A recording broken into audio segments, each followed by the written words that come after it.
We are back, and you're listening to the Critical Hour on Radio Sputnik. I'm Wilmer Leon, joined here by my co-host, Garland Nixon. Thank you, Wilmer. Consortium News has a piece by Vijay Prashad entitled Mali and the French Project in Africa's Sahel.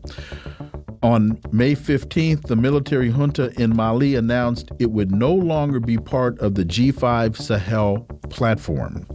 What is this platform and how does it factor into today's politics in the region? For insight, let's turn to our next guest. He holds the John J. and Rebecca Moores Chair of History and African American Studies at the University of Houston. He's one of the most prolific writers of our time. His forthcoming book is entitled The Counter-Revolution of 1836, Texas, Slavery, and Jim Crow and the Roots of U.S. Fascism. Dr. Gerald Horne, as always, sir, welcome back. Thank you for inviting me. So Vijay writes, the G5 Sahel was created in Mauritania in 2014 and brought together the governments of Burkina Faso, Chad, Mali, Mauritania, and Niger to collaborate over the deteriorating security situation in the Sahel Belt, the region just below the Sahara Desert in Africa, and to increase trade among these countries. Behind the scenes, it was clear that the formation of the G5 Sahel was encouraged by the French government and that despite all the talk of trade, the real focus of the group was going to be security. Dr. Horne, your thoughts on Vijay Prashad's analysis? Well, what's happening, which has been reflected in a recent informative interview by the foreign minister of Mali, is that many of the nations led by Mali and that part of Africa are fed up with French neocolonialism and French imperialism. You might have seen that just the other day in South Africa, you had the economic freedom fighters, which is represented in the parliament in South Africa, lead a major march in Pretoria to the French embassy, complaining about French neocolonialism in Africa. And that neocolonialism, I'm afraid to say, is bound to accelerate because, as we pointed out more than once on these airwaves, in light of the European Union and France's conflict with Russia over the Ukraine, already you see a shift towards Africa. That is to say, Chancellor Scholz of Germany was just in Senegal just this week negotiating with Dakar about possible natural gas shipments to Europe, supplanting Russian natural gas interests. You saw Chancellor Scholz then jet on to South Africa, where he tried to twist the arm of President Ramaphosa with regard to endorsing sanctions against Russia. Mr. Ramaphosa suggested that the Europeans might want to try a dialogue, engagement, and negotiation, but that helpful suggestion received a cold shoulder from the German visitors. And so what you see with regard to, once again, Mali in particular, is that I think the African nations are recognizing something that's been apparent for some time now, that they have been at the short end of the stick with regard to exploitation. And we should not be surprised that this revelation arises in Bamako in the first place, speaking as the capital of Mali, because going back decades to the 1960s independence struggle, you see Mali emerge as a leader of the left in conjunction with Ghana's Kwame Nkrumah, which leads to a rather successful effort by France to destabilize Nkrumah's Mali counterpart, speaking of Modibo Keita. And then, as the Malian foreign minister pointed out in the aforementioned interview that I mentioned, the situation in the Sahel was transformed dramatically by the 2011 NATO intervention in Libya, which not only led to tons of weapons leaking into the Sahel region, reaching the hands of religious zealots, which then gives France an excuse to intervene militarily in that part of Africa. In other words, the Europeans, they create problems, and then they use that as a platform for deeper intervention. Obviously, that is an unsustainable proposition. And it's particularly unsustainable if I'm allowed to return once again to the global context. You might have heard about the speech given today by U.S. Secretary of State Antony Blinken focusing on China. And although it won't be reported as such in the corporate media and the mainstream press, in a de facto sense, the speech is an acknowledgement that 50 years of relations with the People's Republic of China, which was designed to turn it into a counter-revolutionary force, into a source for cheap labor and neoliberalism, has basically come to a screeching halt in light of the conflict in Central Europe, where Beijing has disappointed its Washington interlocutors by not joining the sanctions brigade against Russia. But once again, this highlights the importance of Africa, because the African nations are on side with China with regard to that conflict in Central Europe. They stand to benefit from the Belt and Road Initiative, the multi-trillion-dollar initiative by China to build railways and airports and all manner of infrastructure on the African continent.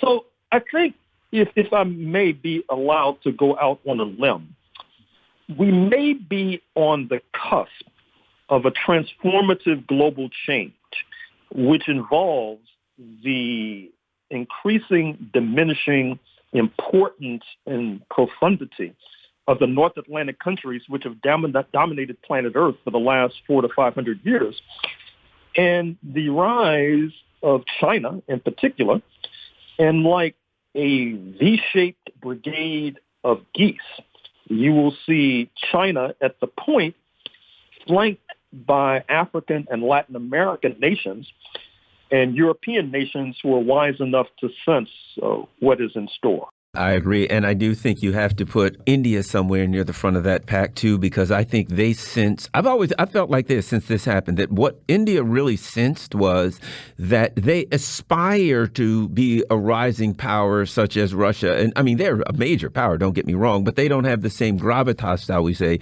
as Russia and China amongst the aspiring nations, in that they haven't attracted the same attention from the hegemon. However, or the wannabe hegemon, but whatever the case may be, but that India recognizes that if they were to be perceived by the U.S.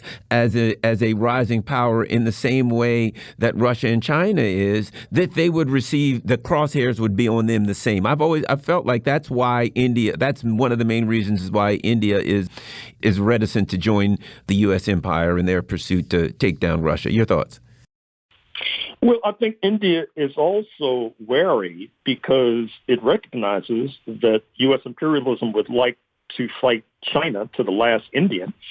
And that leads to this wariness in New Delhi, despite the obvious conflicts between Delhi and Beijing, stretching back to the de facto war they had in October 1962 in the shadow of the so-called Cuban Missile Crisis. And in the last year or two, rather sharp conflicts on the Himalayan border that separates these two giants. But I think another signal of what is to come was noted earlier this week when, as Mr. Biden was meeting with the so-called Quad, this anti-China alliance that includes India, Australia, Japan, and the United States, that there was a joint military exercise of Russia and China in the same neighborhood, as if they were seeking to send a signal. And of course, they said that they had planned that well in advance, but I'm not so sure about that. Well, elaborate on that just a little bit, so that, because we've talked about it in the first hour with Dr. Ken Hammond, that I don't think it was an accident that the day that Biden is concluding his trip to Asia, that Russian and Chinese jets delivered a real nice send-off to Biden as he was leaving the region. Well, let me introduce a parallel point.